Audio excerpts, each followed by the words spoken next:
What if I told you there's an entire underground world carved entirely out of salt? Chandeliers, chapels, sculptures, even a cathedral, all hidden beneath the surface of southern Poland.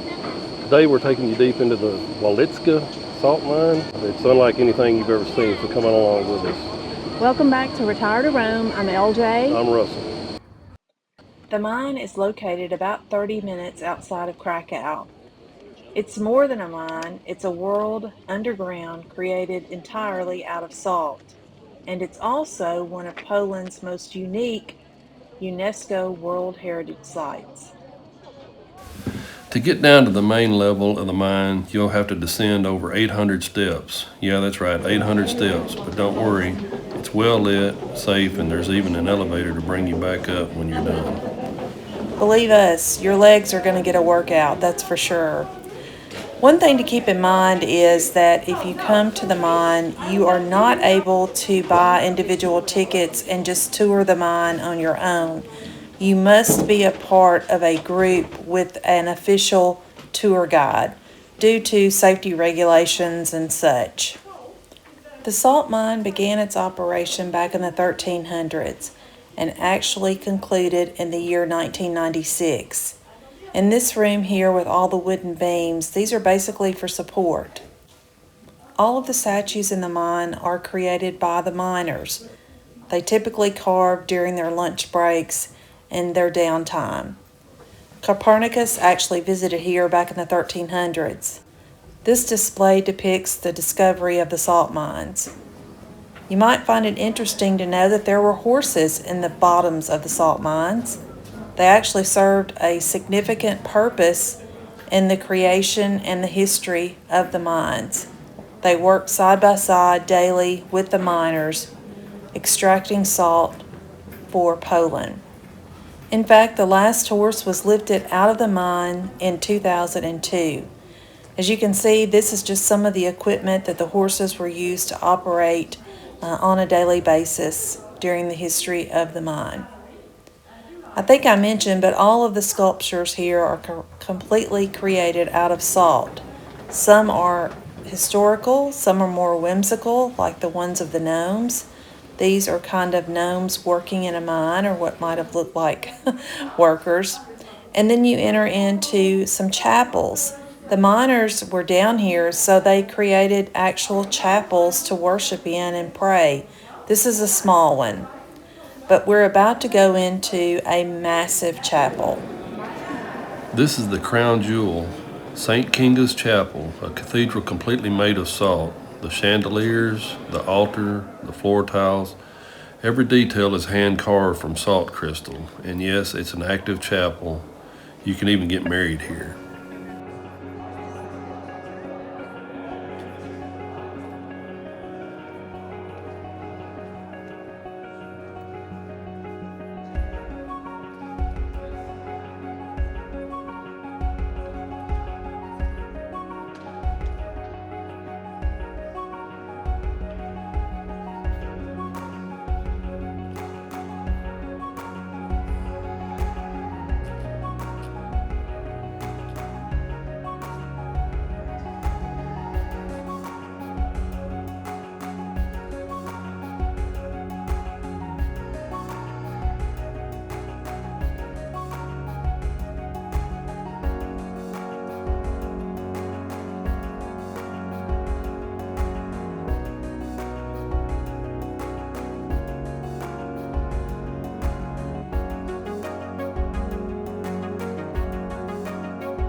There are underground salt lakes too. The water is so salty it's denser than the Dead Sea, but no swimming is allowed. It's quiet, cool, and the area is actually therapeutic, especially for folks with respiratory conditions. Speaking of cool, it is another tip to keep in mind. The temperature ranges year-round in the mine from 57 degrees Fahrenheit to 62 degrees. So it might be likely that you would need to wear a light jacket. I will tell you, after descending 800 steps, we were sweating and the cool weather was much appreciated. So it's not like you're going to be freezing. Down at the bottom of the mine, there's a restaurant there that you can actually eat lunch at if you choose. And when I say at the bottom of the mine, there's actually lower levels that we did not even descend into. This is kind of a banquet hall that's also available, I assume, for rent, maybe for the weddings that we mentioned earlier. But it was beautiful. Again, all of this is not brick, it's not stone. This is salt that you're seeing on the walls and the ceilings. You can even see the marks of where they chiseled out the salt in the mine. This is actually trying to exit or get our way out back to the surface. And along the way, you'll see some of the carts here that were used on the railways, hauling the salt back up to the surface. This was kind of an interesting area.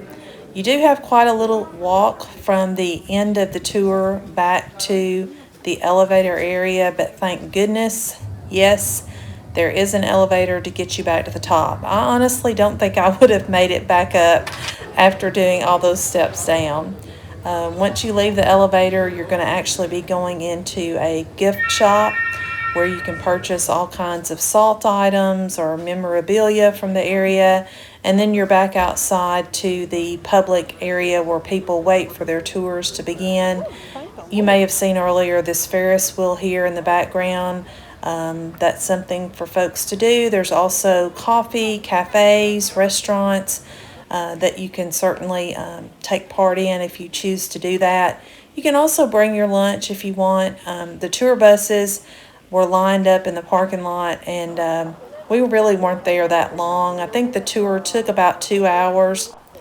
This was certainly not an inexpensive attraction, but we did learn a few things that we would like to share with you all in our next video. Maybe about 5 things that we wished we had known. Since we did this on the spur of the moment, we kind of felt like if we had known these things beforehand, it would have made the trip even more pleasant. So make sure and tune in for that next video. If you have been here before, leave a comment below and let us know what you think. Thanks for watching. As always, have a blessed day and safe travels out there.